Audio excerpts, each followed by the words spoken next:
So you can manipulate when bulbs emerge.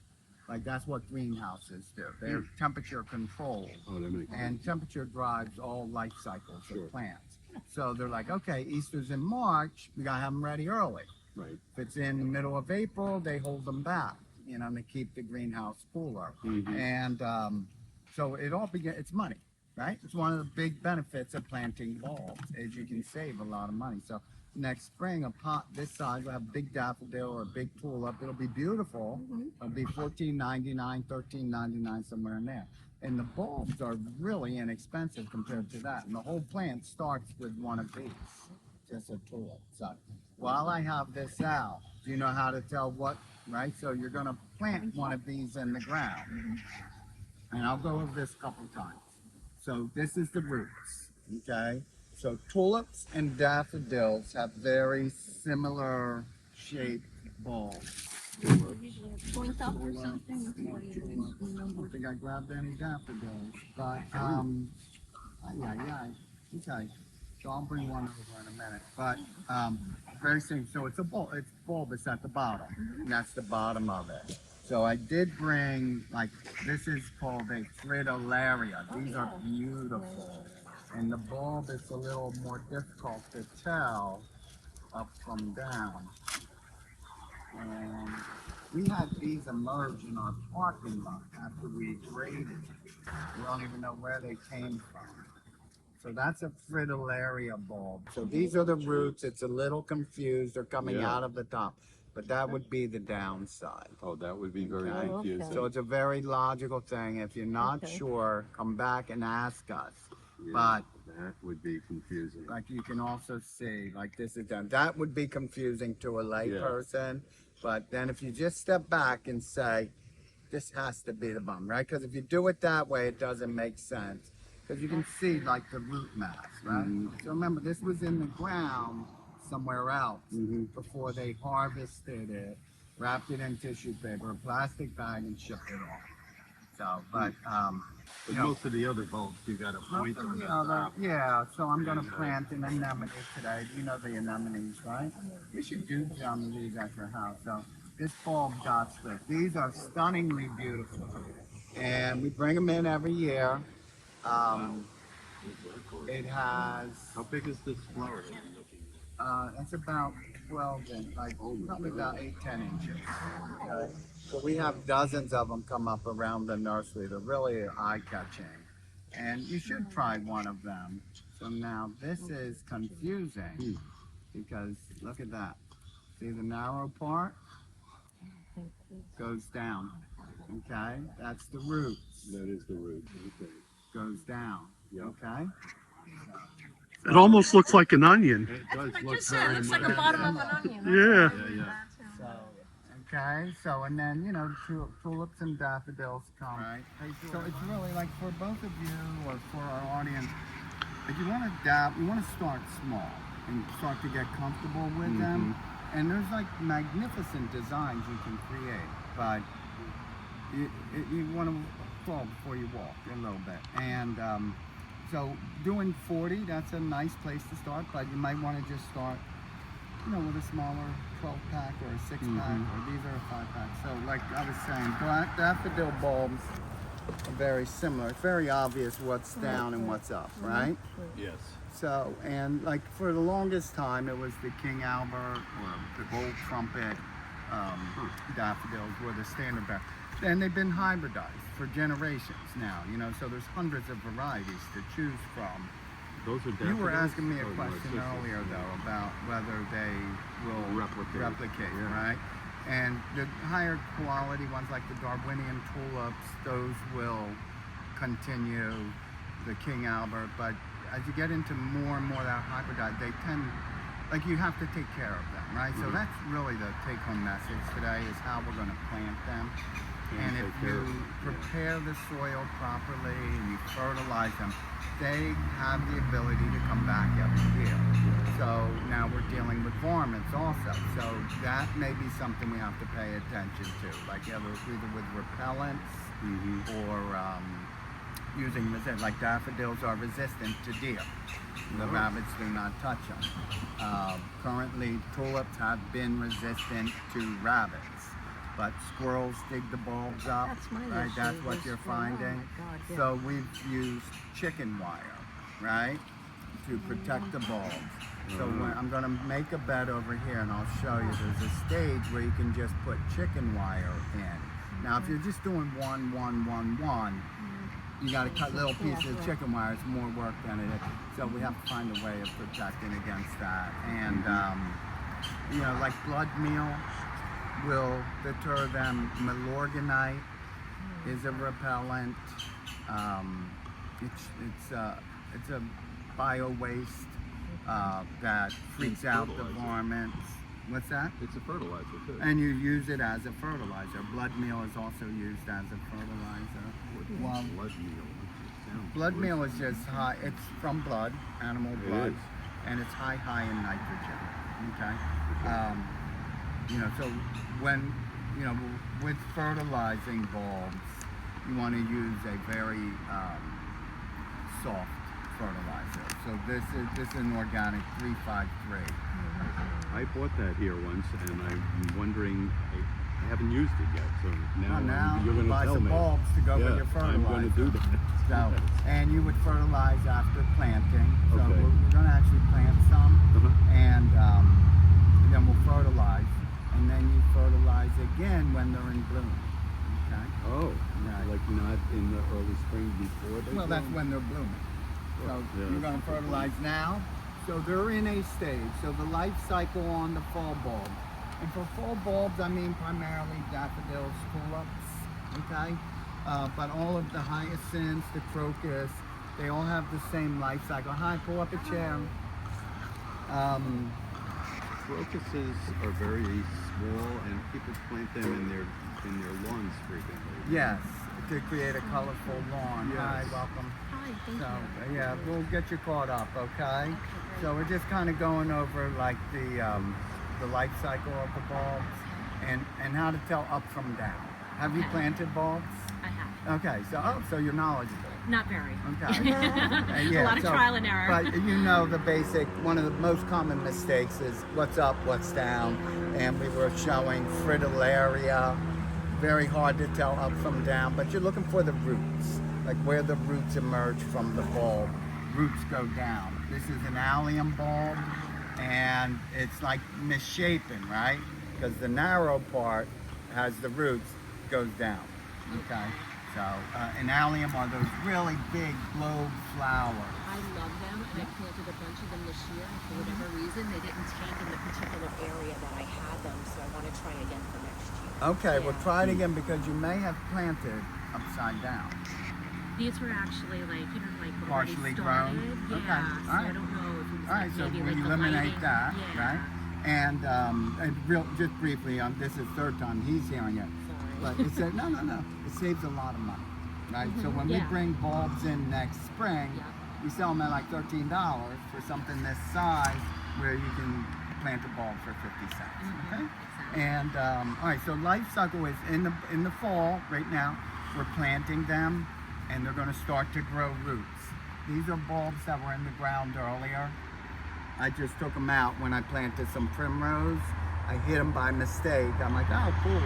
Everybody can see them. So these are the roots that are coming up or have already started growing. So we want to plant bulbs in the fall because it's cool, right? Is that two bulbs? Is that like a It new actually one? split. That's a new one. Okay. It's replicating. Okay. So they were happy and they did well there. And they were beautiful last fall. So same thing here.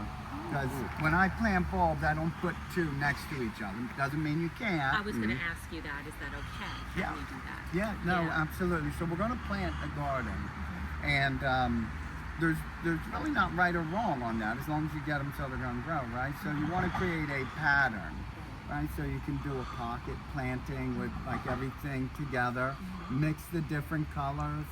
I'm going to be doing one next week that has deer or rabbits. And this is a woman that's done bulbs for generations. Like literally, her mother taught her, and And she's like, no, if I want to have tulips, I need to surround them with daffodils. And they will protect the tulip from the varmint or the rabbits. Okay? Yep. So we're going to try some of that, see how that does. That's great. But that's a very personal selection. And if you find that you enjoyed it, like you can create like pieces of art, you know, Oh, in yeah. a meadow or in the lawn, or I use them as a supplement to my perennial gardens. Right. So I have all perennials over there, and I plant daffodils and tulips to create an earlier bloom and start my season as early as possible. And it does, it extends the growing season. So everybody's always talking about a rotation of color. I want a rotation, I want to have something always in bloom. Like, well, you have to start in the fall. You have to plant your bulbs because that's the first flower that's going to emerge. Okay? And then they just kind of hang out in the winter. It's a semi-dormant state, but there's still a lot of biology happening in winter. Because our winters, they're not so frigid that the bulb is freezing, you know? There's still some metabolism happening, and they're getting ready for the big show that starts soon as temperatures allow, right? So temperatures drive all life cycles of plants. And I don't know what the growing degree measurement is, but as this accumulation of temperatures builds up, tulips will, daffodils come first, tulips come later, crocus are early, hyacinths are somewhere in there. I'm not an authority on this, but these are my experiences with it. And so daffodils are going to be the first thing to merge after crocus, okay? After crocus, okay? And alliums and the fritillaria come much later. So these are less conventional bulbs, but very, very showy. Like just, and you buy them individuals, okay? All right, so, and we're gonna play with these. And then grape hyacinths is the one many people don't think about, but we get a lot of requests for these because it's just a little flower about 3-4 inches tall, bright blue, purple, you know, and there's hundreds of varieties of grape hyacinths. These are fun to plant in your lawn because your lawn doesn't start growing really until like May. So you can let these just emerge, gives you a lot of color in the lawn, and you don't have to mow them down. So, but there's some give and take with bulbs, right? Like you have to let the grass grow. You can't start mowing it, you're gonna cut the flowers. You're not gonna mow in between them. So, all right, so in the spring you get that big push, and then the flowers die. And this is why a lot of people don't use them. Because at that point, it's not attractive anymore. But you have to leave the plant in the garden, right? Because you have the foliage, and the flower just kind of withers and falls over, and you cut it off. But you have to allow the leaves to continue working to recharge the bulb for next year. So that's why it's important to plant bulbs in sun, 6 hours of sun. So 6 hours of sun is considered full sun. Right, whether it's a perennial or a tree or shrub, 6 hours. So that allows the plants to build up their carbohydrate storage or photosynthetics, okay? And that's the give and take. You have to leave those folds. So you see people will take them, bend them over, and rubber band them, okay? Have you ever seen that in a garden? Yeah. So like in some estates or where there's lots of maintenance, they don't like looking at this ragged foliage. But this is what you keep in mind. This year's leaves, this year's foliage is next year's flower, okay? So if you're minimizing the functionality of the leaves and you're making them small so they're not obtrusive, you're minimizing its ability to build photosynthesis, okay? So you have to decide what's important. Do you want to replant every year and forfeit the foliage? You know, like just take them out and replant, and you can spend for it. So those are your options, right? You can do it any way you want. Conrad, when they get really, like if they're really yellow, brown, or whatever, can you cut them? You can cut them, right? So dead tissue is not productive tissue. You can just cut it right where it is. Right, so that you're getting to the stage where you can cut them back. Okay. So that's usually like June, July, right? It starts getting hot, the foliage withers, and pretty much baby, don't be a nudge. And and then they go dormant, okay? And they lie dormant in the heat of summer. Nothing happens, okay? So you can clean them up at that time. But that's why I like to use them in my perennial gardens, because other plants are around them. I don't see the foliage as much. It kind of blends in with all the weeds and everything else. So, all right, so that's the life cycle, and then it starts over again. And most people plant some every year. That's what I do. Anyway, I go to plant, another couple hundred this year, and you can do them in any amount that works for you. Can I ask you a question? I have a section in my backyard of the daylilies, and I made a mistake because unfortunately I wasn't really that well versed, right? So the foliage, they finished blooming. I cut down a section of it, right? Okay. So now again, right, like the leaves are not now taking in, right, like all of the photosynthesis. Right. For next year, should I replant that whole section? with When new did you bulbs? cut them? Recently? I would say about a month ago. Okay, so that is a little early, but some people just get tired of looking at it, or there's an event and you need it to look nice. So that happens. So I don't think you need to replant, right? They've been there, they've been well They're established. Yeah. They're probably going to be fine. You may have compromised some flowering, but you won't know. You can't measure it. So, but you won't know until next year when they are flowering. And it's okay to do that, right? Like most daylilies are still not performing, but working and building the carbohydrate storage. And people want to divide and move them, but it's really better to wait till everything is brown. But you can do it now, and you're forfeiting very little energy. Okay, so I don't think you're going to have an issue. Okay. So you cut them down, and that's it. They're still there. They're still there. Yeah. I didn't dig them up, Yeah. but I realized after the fact, I was like, oh, I don't think I should have done that. And with that, like the things I would be doing is making sure they get watered. Like we just had rain, so they got watered naturally. But before that, we had 30 days without rainfall, and they should that's important. Water and fertility.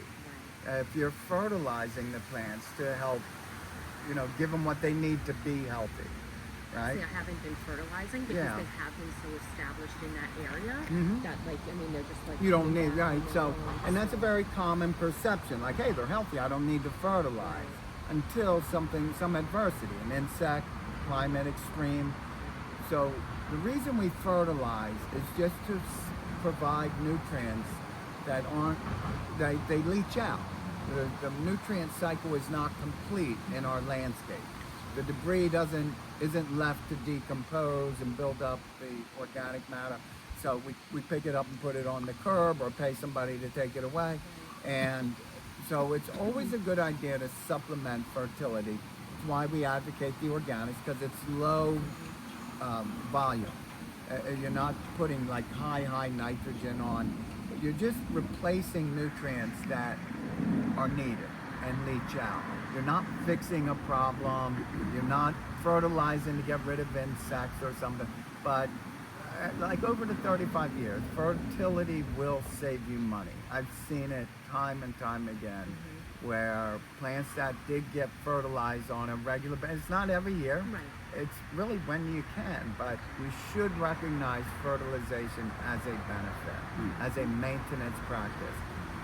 Maintenance is good if it saves you money, right? If it costs 100 and it's only saving you 50, Right. maybe it's not so good, right?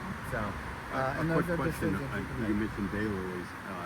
Is this the time to transplant bulbs if you want them in a different place? Yeah, so daylilies are a bulb, right? Yeah. So you can start to transplant them soon. I would wait till they're completely dormant, another month, Oh, right? okay. Like in a month, all the leaves are going to be coming down. The leaves on the daylily are going to be completely So wait spent till and that. thing.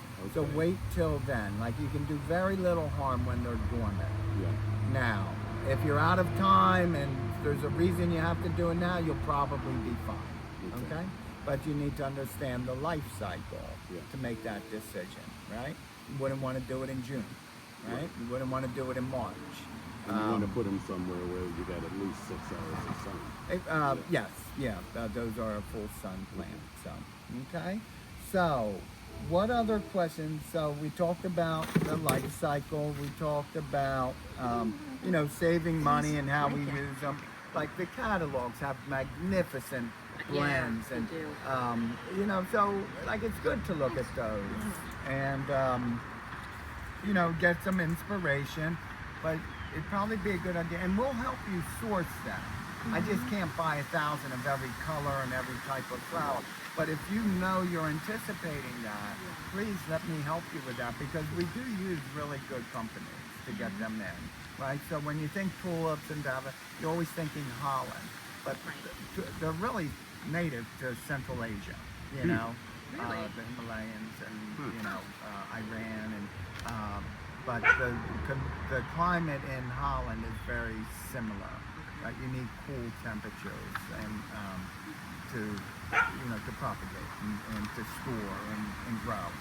I was in Holland this spring and I saw Oh, them. did you go to Perkinville? I went to the fields where all these bulbs are growing, and I saw them cutting all the flowers down. And I'm like, Yeah. oh my God, what are you doing? I'm Yeah, like, yeah. Oh, They we want the sell bulbs. They want the Yeah. bulbs. That's Yeah, where the money is. So you were at Keukenhof?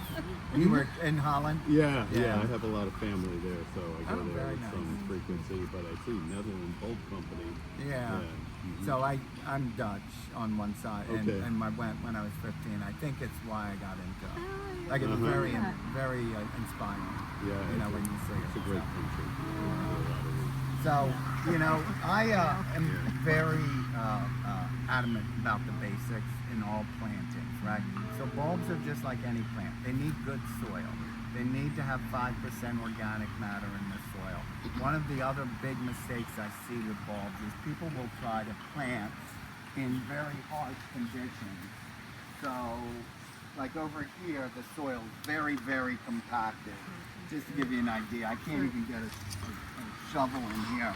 I have horrible soil in this property. Like I'm just a lot of stones. I'm like, So I'm there's a looking lot at it, I'm of like, that's not too stones. bad. And you can see like this is sandy. So earlier today, I had taken this tool. So this is a pitchfork with a lever, right? So the lever, when we get to our age, right, we don't, right? So I'm trying to preserve my back. So this goes in and just lifts all of that up. And you can see how compacted the soil was prior, because it's coming out in big clumps. You see, that's how it's very compacted there. You want to smell the soil? Like if it has that smell that jars your head back, it doesn't, right? So, but we've all had that happen, where soil will have a really bad stench as you expose it, and it's methane gas, and it's from lack of drainage. Like if soil doesn't drain, there's methane gas will build up, and it, like when you smell it, you'll pop your head back. It's very offensive. So I'm okay. I don't have that here. It's actually because of the subsoil, but most of this property is is fill. Like the previous owners just brought truckloads of fill in here. So we're starting to develop the gardens again, and the best way to do that is just getting compost into the soil. So, all right. So you guys feel up for planting a little bit? These are called 49. So I use one for everything. As the serration, I can dig a hole with this, plop a bulb in. You guys know the bulb planters. So these are kind of good in the lawn. And you just have to work it out in. Now that takes quite a bit of time. I gotta remember to put something in that. But then you have to have soil to cover it back up, right? So, but this is a bulb planter, okay? So if you're doing that, I'm gonna show you how I do it, right? Because I want to plant I'm creating a garden today. So we make our own compost here. It's decomposed wood chips. So I went through and I lifted all the soil earlier and just got oxygen down in there and draped the lawn up, right? It's not really lawn. If you attended my lawn seminar, you know why. So I just take the clumps out. So most bulbs go to a depth of 5 inch. The larger bulbs go down 6 to 8 inches. And so now what I did, so I bring the compost in after I lift the grass. I just put it up on top, spread it around, and just mix it in. So this tool is very effective. You can do it with a shovel as well.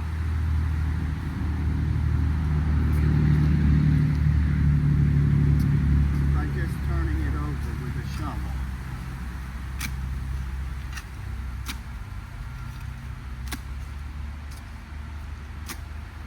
So I'm creating an area where I can plant 20, 25 bulbs, maybe even more.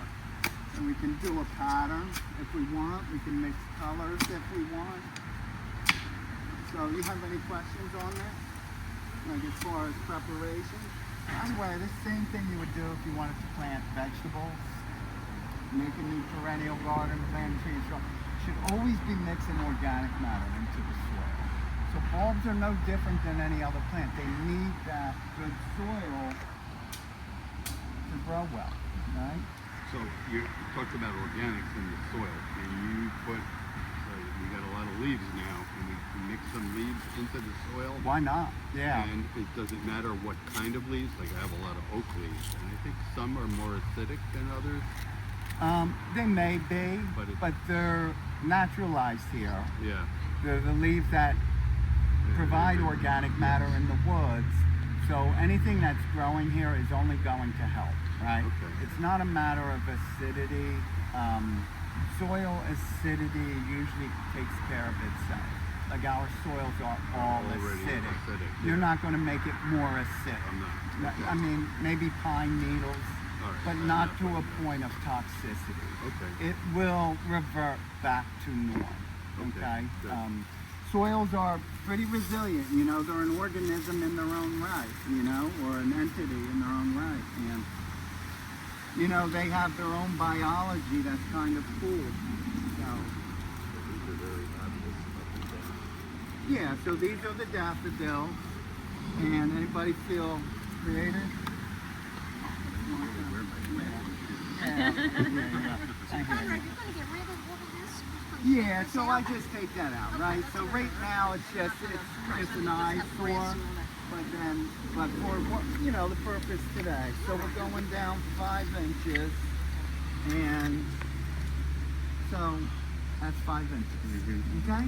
Right? If you go 6, is the bulb gonna die? Probably not. Flower might be smaller.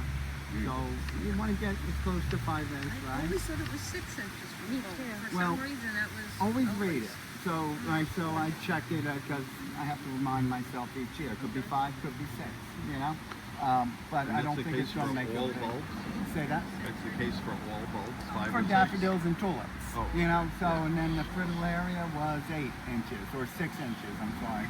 And crocuses, well, let's check it out. I'll get the crocuses.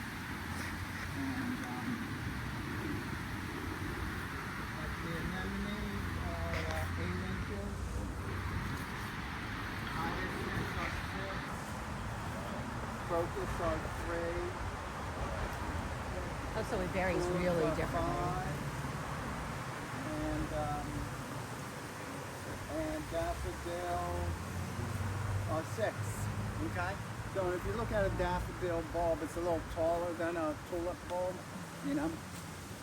So, you know, and it's literally like, so you can just place them out however you want to use them. You guys feel that one?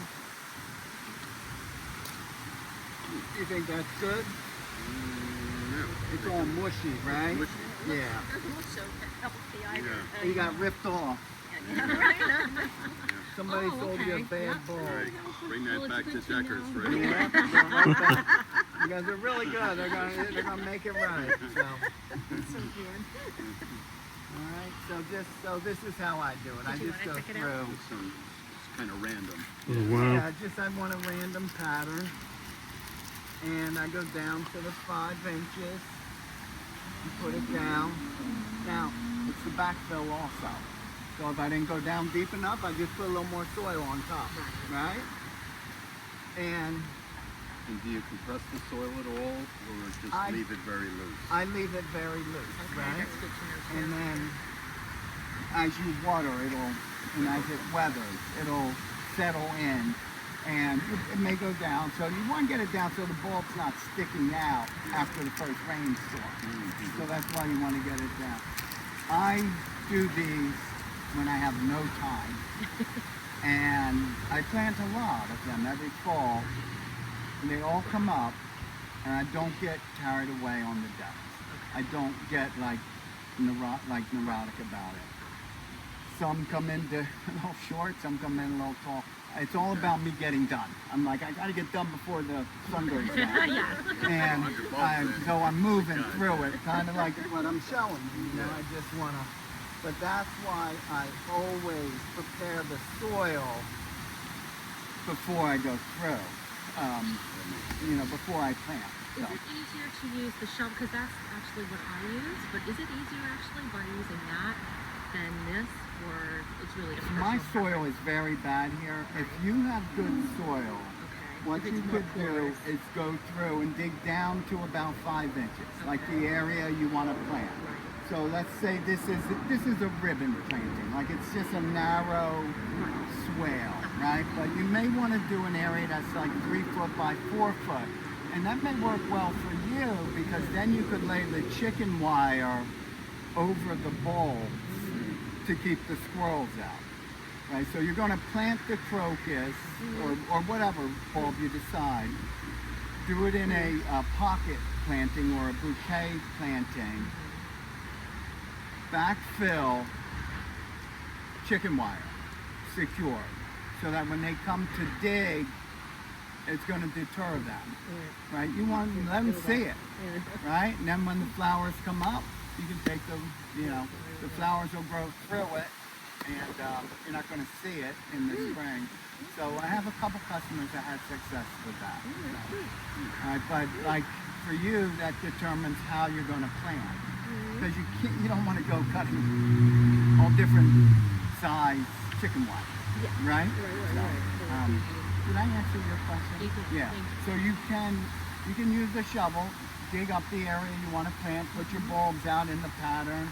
You can mix blues and purples and yellows and colors and textures and mix them any way you want. You can mix daffodils and tulips. You can put crocus in with them, and you'll have that mini rotation, like crocus, daffodil, tulip, whatever, because they all come up sequential. And there are times in the spring where they're all in bloom simultaneously. Yes. And this is why. Because iris colonize. They're going to spread, and they spread rhizomously below ground. And they're running out of room. Right? That's why the bulbs and the soil is settling. And so that's where they want to be. Leave them there. It doesn't mean there's a problem. Okay. All right, but that's one of the challenges with iris, and that's why, like in your gardens, we may have to divide them a little bit because they're running out of room. They have no more place to go. So we're doing a big iris garden later this week where we have to thin it out. It's been there since World War II, and there's just no more room, and so the quality of the iris has diminished. Right, So it's just horticultural practice. Yeah, I didn't know if I needed to cover them with, Nope, nothing. No, you don't know. Plants are much smarter than us. So if they're doing something that they decided to do, there's a reason for it. We're the ones that screwed up. Then we go in and we cover them with soil, and it's like, I didn't want the soil. I didn't ask for soil. Why are you putting soil here? I don't want it, So but just remember that all plants like oxygen. They need oxygen. It's not they need oxygen in the soil. So there's a very false perception that plant roots grow down. They don't. They grow out. They grow laterally. And all roots are in the top surface. Like for trees and shrubs, like 90% of the roots are in the top 12 inches. Like bulbs are right up in the top 6 inches, right? So for today's purposes. So, and that's what they're seeking is oxygen. Okay? Right. Good. In Thank you. oxygen, so there's a whole chemical thing happening there, fixating nitrogen, et cetera, et cetera. So let them do what they know is the right thing to do. So is this helpful? A little bit? Yeah. You want to see? So Bonnie's going to go over like a couple Christmas bulbs, like the fall, the winter things. Okay, if you're interested, you know, if you have a minute or two. You want to show them what you got? Oh, by the way, I'm going to fertilize over there when I finish. Okay. I'm not going to do mulch. And right now I have good soil moisture, but I'll probably water later. Okay. One other thing, after you plant the bulbs, water them, then how often do you water them? Like As needed. Usually in the fall, like, you know, we plant because it's cooler and it's part of the life cycle. This is when they grow the roots. But if they're not getting adequate rainfall, like last fall at this time, we were in the middle of a 4-month drought. So you should be watering once a week if it's not raining. But you're going to see, I think I'm going to be correct, that we're going to start getting normal rainfall. But you could water once a week, I think would be adequate. Okay? All right, sorry Bonnie, all you. Alright, so just a couple quick tips if you want to try to get your amaryllis to come back. You can treat it as a house plant. So this has been outside all summer. You just get the green leaves. Some people plant them in the ground. For our climate, since they can't really stay out, I just left them in the pot. So you can see them at Christmas time usually. There's amaryllis, there's paper whites. So what you want to do when you get them, if you're familiar with them, is they usually have the bloom that comes up. When that's done, you're going to cut the stalk off, but you need to leave the leaves just like any other bulb because that's where you're getting your, you know, it's getting all the growth for next year. So you're going to cut off all your spent blooms. Anything that's not like nice, the leaf that isn't nice, you can get rid of that, but you basically leave that. And when it's above freezing, put it outside in the garden. I mean, it's not gonna, actually this, I put it, so this is what happened to this one. After Christmas, I threw it in the garage, let it just do its thing, and I was like, oh gosh, these are in here, what am I gonna do with these? So I threw it back in the garden, and it bloomed outside, because it had been forced into its dormancy. So that's the key to getting them to come back. They're not always, because sometimes they don't have enough, you know, life left in the bulb, or you need more sunlight to get it going. So the key to remember if you want to get them to come back is you need to force it into dormancy for like 8 to 10 weeks. Cool, dry place. A lot of people put them in the basement. Just make sure if you put it outside that you dry out the soil a little bit, kind of check on it so you don't have a big mold fest going in there. So you're going to cut off your spent blooms. Put it outside after frost. You can also leave it inside. You're gonna basically have a house plant. Then when you decide you want to have it either for Christmas or whatever your cycle is there, I usually wait a little bit because it's like 10 weeks, 8 to 10 weeks, and I pull it in before frost if I put it outside. And then I put it in a box. I'm gonna let this dry out. I'm going to put it in a box, check on it every once in a while to make sure there's not molds in there, and then I'm going to bring it out and I'm going to time it right. I usually go for Valentine's Day because there's so much stuff around the holidays that you need something in the middle of the darkness of winter. So when you pull it out, you'll have left all of this here, and it's just going to die off. So you're going to cut that back. You can clean this all up. You can just peel all these off. Like that, get it all nice and clean again.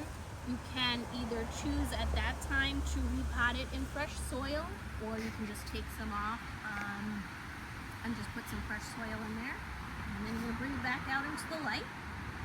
And hopefully, if all goes well, it'll definitely spring up some hopefully blooms, but it'll definitely come up with the green. It's not guaranteed that it'll bloom, but just complete the cycle again. So what you're going to do when you bring it back up, you're going to either replant it or just change out the soil. You can put it in a new pot. They like it. This is a shallow pot, but they kind of like a taller kind of pot, like this kind of shape, because as you know, the blooms do this a lot so that you have enough to stake in there. A lot of people do this, that helps. I gathered some pine cones. Kind of can do a little decor thing around here, and that also helps keep them up. And it goes in Mother Nature. So now you have brought it back out into the light, clean this all up, and potting soil again with the house plant. You're gonna water it once, and don't water into the pounds or anything of this. You're going to keep it on the outside edge and let it start to green up. Okay? Then, after it starts to green up, then you can do your regular watering and you can start to fertilize it. So now, when you're treating it as a house plant, either outside or inside, for the summer, you should be fertilizing it as well.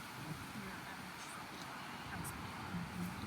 Anything like this, as you pull, if you're changing the whole soil out, and hopefully you'll have success, so you don't have to throw it out. And you know, it's nice to even have it like this.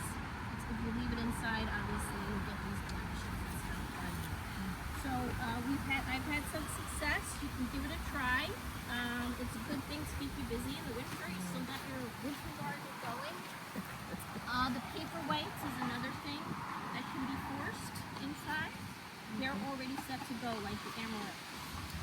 We do have some options that we pulled in this year. So, like the hyacinth. So this, you have to read the directions on here. So this is not either cold cured, because some people put them in the fridge. So you have to force it into the cold.